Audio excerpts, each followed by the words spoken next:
Muito bem, minha gente, estamos começando mais um Falando de Tudo aqui com o meu grande querido e amigo Lincoln Lira. Cadê o Lincoln?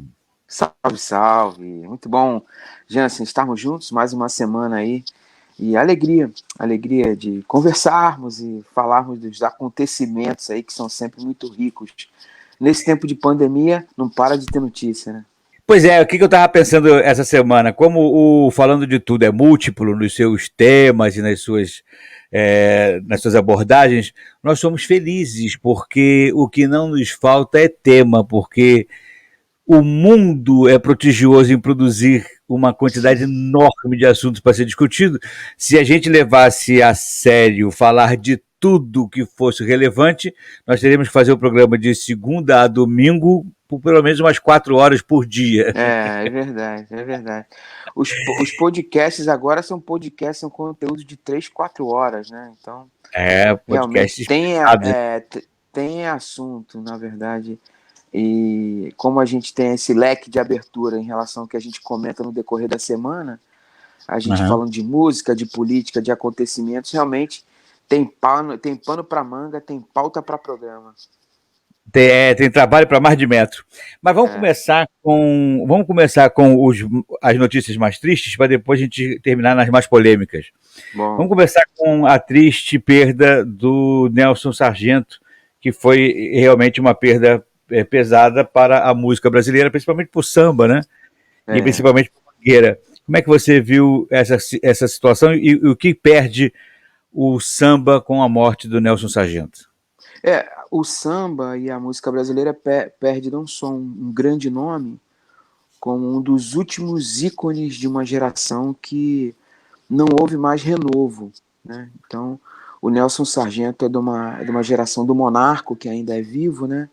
De Carlos Cachaça, de grandes compositores, não só de samba enredo, mas de samba canção, e da raiz do samba, da música popular brasileira, que é uma característica muito forte da nossa cultura, que tem a ver com as raízes africanas, mas tem muito a ver com com o nosso cotidiano, né? O cotidiano da comunidade, o cotidiano da malemolência da nossa sociedade carioca e brasileira. E o Nelson Sargento é um dos últimos, porque como eu convivo muito com música e produção, eu posso te afirmar, Jansen, que essa geração de grandes compositores de melodias enrobuscadas, de harmonias um pouco mais complexas no samba, que dá ao samba até uma conotação assim de sofisticação, que é um samba elitizado, como Paulinho da Viola, que flerta com o jazz americano e que origina a bossa nova, essa raiz do samba ela está se extinguindo, né? Não existem mais compositores nessa linha de composição, não existe mais mercado para que isso aconteça. Então é uma grandiosa perda pela personalidade que era o senhor Nelson Sargento e pela riqueza musical que era sua propriedade, sua contribuição à nossa música. A gente fica muito triste e aqueles que conhecem um pouco de samba, que gostam dessa raiz de música de qualidade, ficam órfãos, né, de um grande nome e de uma geração que deu muitas preciosidades à nossa música e à nossa cultura. Eu estava ouvindo essa semana o Diego Nogueira fazendo uma homenagem ao Nelson Sargento, cantando uma música chamada Agoniza, mas não morre, Sim, falando do samba, exatamente. E agoniza, você mas não vê, morre. Agoniza, mas não morre. Uma poesia, uma harmonia, uma maneira de falar que não tem É, mais.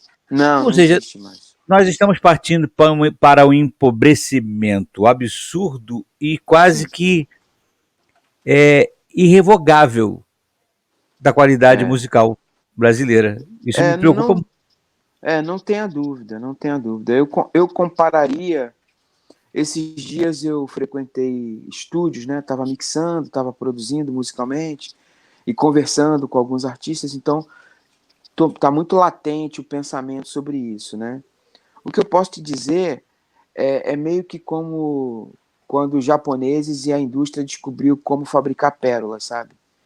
Então, aquela pérola da natureza, aquela bonitona, que passou não sei quantos anos para formar, aquela coisa muito preciosa, inigualável da pérola, hoje não é nem muito valorizada, porque existem as pérolas artificiais.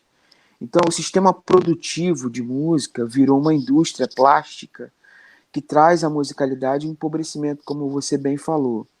E a gente fica com um repertório muito limitado no aspecto da criatividade e muito limitado no sentido assim das coisas mais preciosas e mais bonitas, como era o Nelson Sargento. Realmente a gente fica órfão. Não existe uma produção nesse sentido, de você buscar, transpirar para trazer uma inspiração de uma canção. Não. As canções elas são produzidas aos montes e elas são produzidas de uma forma como se fosse uma linha de produção, um automaticismo produtivo que deixa a criatividade e o talento no final da fila. Então, realmente, essa é a realidade Triste. da qual as pessoas consomem música e faz com que os produtores, compositores, autores, cada vez mais ou inexistem ou entram num circuito de produtividade muito menor no aspecto da qualidade, infelizmente. É mecânico mesmo, como você falou, é mecanicismo. Mecânico. Mecanicismo Uma coisa total. triste. Agora, trocando um pouco de assunto, vamos falar de duas coisas que estão bastante em voga também. Nesse momento, na CPI da Covid, presta depoimento a conhecida capitã cloroquina, que é a Anice Yamaguchi, que defendeu, sem segredo nenhum, de forma ativa, o uso da cloroquina no tratamento da Covid-19. Uhum. E que encontra um contraponto absurdamente pesado da OMS, dizendo que não há nenhum indício de efetiva a pertinência, né, no uso da cloroquina no tratamento. E deve estar sendo bombardeada, não estou acompanhando ao vivo, mas nesse momento ela está fazendo esse depoimento que estava muito aguardado. Como é que você está percebendo o encaminhar da CPI? Porque a mim me parece que até agora a CPI não apresentou nenhuma novidade, senão a demonstração clara que estão tentando fazer de tudo para cercar Bolsonaro só. Não Na estou, verdade, não estou aqui, inclusive, defendendo o Bolsonaro. Ele tem diversas responsabilidades dentro desse processo. Mas a coisa não está sendo conduzida de forma imparcial, nunca. Né? Imparcialidade é a única coisa que com certeza não tem nessa CPI. é verdade. Desde o início que a gente, há semanas atrás, vem comentando a respeito da CPI, a CPI ela tem especificamente uma conotação política de cerco em relação ao Bolsonaro, em relação à forma que ele pensa a respeito do Covid, e nada tem a ver com a maneira que o governo federal tratou a pandemia, né? Mas especificamente está personalizado a questão das opiniões e do posicionamento do presidente Jair Bolsonaro. E fica muito clara essa questão do tratamento precoce, né, que é uma divergência política e até dentro da medicina, e fica assim, a clara ineficiência de uma CPI política e do campo legislativo, quando na verdade esse tipo de conversa, esse tipo de debate deveria ser feito por especialistas da área científica da saúde, de quem trata no fronte, para quem é cientista, para quem é pneumologista, para quem é especialista em CTI, até isso tem divergências neles. Então, os cientistas eles têm uma abordagem sobre o vírus, as pessoas que tratam no fronte no primeiro filtro de tratamento tem uma abordagem, as pessoas que são de tratamento intensivo têm outra abordagem, e as pessoas, por exemplo, que analisam biologicamente a maneira que a forma pneumológica, né, do avanço da doença, tem uma outra maneira de pensar. Então, até dentro dos ramos da medicina, há uma série de vetores que eles às vezes convergem, às vezes divergem. O que fica claro para mim é que a CPI não tem nada a ver com isso. Eles não têm nenhum tipo de especialização, conhecimento, eles não têm nenhum tipo de abordagem de expertise de conhecimento específico para fazer perguntas e a compreensão daquilo que foi a maneira que o governo federal tratou. E mais uma vez eu reforço, né? Muitas coisas o governo federal ele ficou de mãos atadas em relação ao que foi decidido, porque o STF decidiu que algumas medidas são tomadas não pelo governo federal, mas pelos governos dos estados brasileiros e dos municípios. Agora, uma outra coisa que precisa ser dita, que de novo entra na questão da discussão muito mais científica e clínica do que política, o político não tem capacidade de avaliar isso, é que o que se às vezes chama de precoce, na verdade está se falando de um tratamento imediato, né? Não necessariamente por precocidade. Precoce é aquilo que eu faço antes, né? Essa é a imediata, é aquela que é feita de... Mas tem uma questão de... Eu estava até conversando essa semana aqui em casa com a minha esposa. Tem uma questão de nomenclatura aí, Jansen, que assim, eles botam muito peso sobre a questão da nomenclatura e não explicam. Uhum. Uma sociedade como a brasileira, que é uma sociedade que tem uma debilidade na condição de saúde, para a abordagem de qualquer doença, haveria de se haver um tratamento, sim, precoce. São dois, você tem razão. Tem a questão do tratamento precoce e do tratamento imediato. Mas dividindo os dois assuntos, quando você tem uma sociedade, como, por exemplo, na água da bica dos Estados Unidos, quando você bebe a água da bica, não é do filtro, não, da bica, tem vitamina, tem flúor e tem alguns minerais. Já vem na bica. Na nossa água não tem isso. Então é uma Não, vem sociedade tem que ela Mina. tem exatamente. Na nossa sociedade, a gente tem aqui uma debilidade de saúde que, por exemplo, quando você fala de uma vitamina D e uma vitamina C, é tratamento precoce, sim. É porque a nomenclatura não é essa. Então aí começa uma polêmica. Isso não é tratamento precoce. Eu não estou preocupado com a letra nem a forma de falar. O que eu estou dizendo é que você pegar sol, você ter as vitaminas devidamente no nível do que o ser humano precisa, de D e de C, fazem com que a sua imunidade fique num patamar de como que um obstáculo ao advento de um vírus à tua saúde. Só que eles não usam esse nome. Isso não é tratamento precoce. Mas o que eu Isso é estou abordando aqui... Exatamente. Isso é profilaxia. Profilaxia. Mas eu aqui, mais do que a nomenclatura, Jans, eu estou dizendo que se houvesse uma instrução para a sociedade em relação a essas coisas, eu só falei de vitamina. Eu não entrei no mérito da cloroquina e da ivermectina, que aí é outro assunto, entendeu? Eu estou falando daquilo que é, por exemplo, a base de uma saúde de vitaminas e sais minerais que o ser humano precisa a nível diário. Mas se você colocar o nome precoce, seria um tratamento precoce. Se em vez de, por exemplo, a vacina é a solução, a vacina é a solução. A vacina não é a única solução. Eu, essa semana, tive a notícia de 3 pessoas que eu conheço, 3, que tomaram as 2 doses da vacina e morreram. Então, a vacina não é a solução, como a mídia fica falando. Não é a solução. A solução é vacina, vitamina, alguns tratamentos imediatos, uma série de vetores. É um conjunto de medidas. É um conjunto de medidas, exatamente, é um conjunto de medidas sanitárias.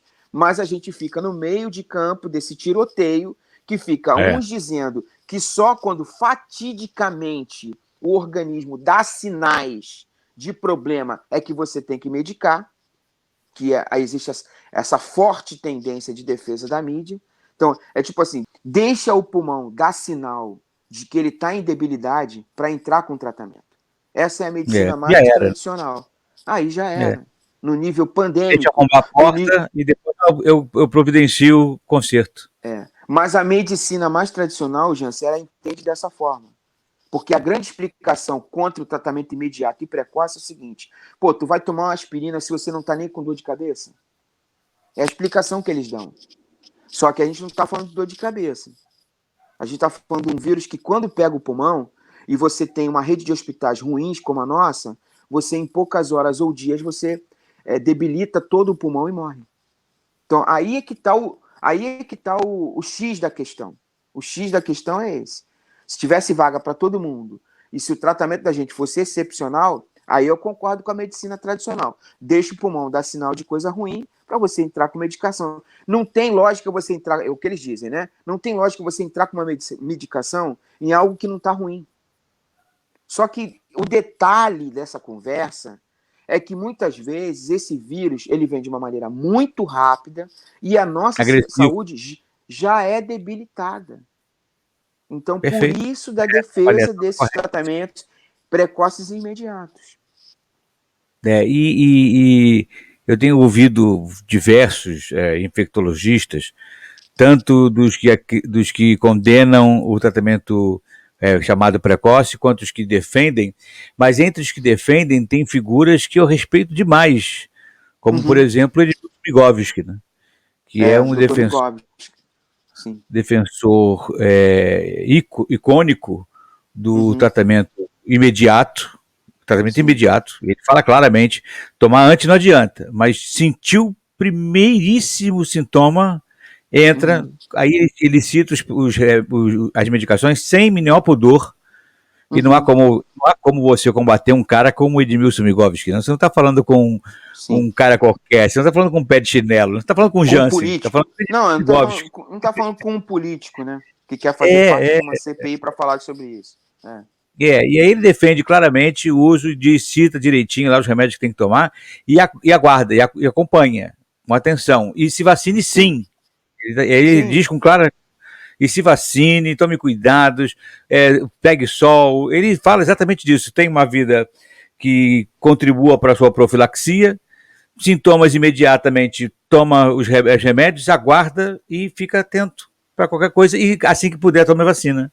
O que fica mais claro, Lincoln, para mim, e talvez para você também, a cada dia fica mais evidente, de que essa questão toda, essa CPI e tudo isso, nada mais é do que uma guerra política. E que para mim pouco importa quem vai ganhar, se é Bolsonaro, se é Renan Calheiros, se quem está certo é fulano ou é Bolsonaro, para mim tanto importa. O que eu não consigo aceitar é que a população continue em segundo plano nessa história toda. Porque ninguém está tratando dessas questões porque está preocupado com a população. Não é mesmo. A preocupação deles é vencer a queda de braço política para saber quem vai ficar no poder e continuar tratando como sempre tratou a população brasileira. Porque se eles estivessem preocupados com isso, a atitude teria sido outra desde o início. Desde o início. Porque eu estava conversando outro dia isso aqui. Se fosse uma questão séria, no primeiro indício, no primeiro momento, antes não, porque não tinha essa conotação, mas a partir do momento que a OMS disse, realmente temos uma pandemia, e isso já foi dado um mês em atraso, né? A própria OMS levou um mês de atraso para poder decretar a pandemia. No momento que a pandemia é decretada pela OMS, primeira atitude do Executivo e do Legislativo, o Congresso Nacional junto, fecha as fronteiras. Fecha as fronteiras. Porque nós não estamos falando do Zimbábue, da onde um ou outro brasileiro aparece. Nós estamos falando da China, os principais parceiros econômicos do Brasil, e para onde grande parte dos empresários voam para lá e para cá. Então está se falando de um lugar que tem entrada e saída direta. Então fecha as fronteiras. Cancela carnaval. Cancela o carnaval. Ninguém fez isso. Até hoje ninguém falou nada disso. A mídia não toca nessa história, porque ela se prevaleceu, ela se locupletou do carnaval. Como é que ela vai reclamar do carnaval? Né? Mas, a sério, o carnaval não podia ter tido no país. Isso ainda lá em 2020. E depois todas as atitudes que tinham que ser tomadas. Testagem em massa, rastreamento das contaminações e contenção do vírus. Isso é um troço que tinha que ter sido feito lá atrás. Mas ninguém se tocou nisso. Começou a ser a discussão se era gripezinha, se não era gripezinha, se usa cloroquina, se não usa cloroquina. E aí começou essa guerra só política. Sim. Ninguém saiu com viés técnico dizendo, faça assim. Ninguém saiu com viés técnico. Então, nós estamos falando de uma porção de balela, estamos falando de gente que está querendo muito mais fazer pano de fumaça, cortina de fumaça, apenas para poder colocar em prática as suas pretensões políticas e criar ainda mais acentuadamente essa polarização política que nós vivemos aqui. Para terminar, meu querido Lincoln Lira, vai ter Copa América ou não vai? Tá essa polêmica aí, tem tudo a ver com esse assunto que a gente está conversando, né? Assim, os fatos aí eu vou, tipo, médico ortodoxo, né? Cara, já está acontecendo o Campeonato Brasileiro, já acontece aqui o Campeonato dos Estados, então, sem público, com os devidos protocolos em relação aos atletas. Os atletas são feitos testes para que eles possam atuar. Então, essa parte de entretenimento, que eu acho muito importante, sem querer abordar que seria todo um programa para falar sobre isso, a questão do entretenimento é a única coisa das quais a gente tem como um vetor de encontro aos problemas psíquicos que a sociedade está passando, sem falar de show, que é uma coisa que eu me envolvo, entretenimento de show business, essa coisa que não está acontecendo, mas o esporte, através da TV, é um dos únicos pontos dos quais tem uma atividade para aliviar esse tipo de tensão do que a gente está sofrendo, como sociedade como um todo, e nós já estamos atuando nessa área. Então, absorver a Copa América em nada mudaria uma realidade já praticada. Eu hoje vi absurdos, cara, a gente está vivendo um momento muito, muito icônico, assim, de posicionamentos políticos que chega a ser engraçado. Eu hoje, numa rede social, num grupo de amigos do ensino médio, que são meus amigos até hoje, então tinha um flamenguista lá, que eu vejo ele o tempo todo torcendo pelo Flamengo. O tempo todo. E o Flamengo está em alta, então eles estão, como se diz, aqueles jargões teus, eles estão a polvorosa, né? Eles estão animadíssimos, né? Tudo é Flamengo, tudo é vitória. Primeiro jogo do Campeonato Brasileiro já é fogos, aí manda, bate palma, não sei o que, beleza, ele está torcendo. Só que ele tem um posicionamento contra o governo, contra essa maneira de absorver a Copa América. Aí ele veio com o discurso, um absurdo isso, o Brasil, a Argentina não quer, e a gente, um desrespeito à sociedade, aceitar a Copa América aqui. Aí dá vontade, eu não falei nada, porque eu tô cansado desse tipo de discussão. Eu não aguento mais essa polarização, tá muito chato esse mundo binário que a gente está vivendo. Mas dava vontade de entrar e falar para ele, cara, é muito engraçado. Você torce pelo seu Flamengo e não fala nada sobre isso. Agora, como tem um posicionamento político, porque o Jair Bolsonaro admitiu que a Copa América poderia vir e que a CBS aceitou, aí você vem com esse posicionamento. Quer dizer, é um absurdo a maneira que as pessoas estão se posicionando. Entendeu? Eu não estou nem no mérito se eu sou a favor ou sou contra. Eu só estou dizendo que isso já está acontecendo. Os jogos já estão acontecendo. E são sem público. É só para mídia de TV para a gente assistir aqui em casa. E tem outro probleminha, né, amigo? A Globo não tem o direito de transmissão da Copa América. Pô, você foi falar logo sobre isso, cara? Porque só por isso eles estão reclamando. Entendi. Entendi. Será que eu entendi?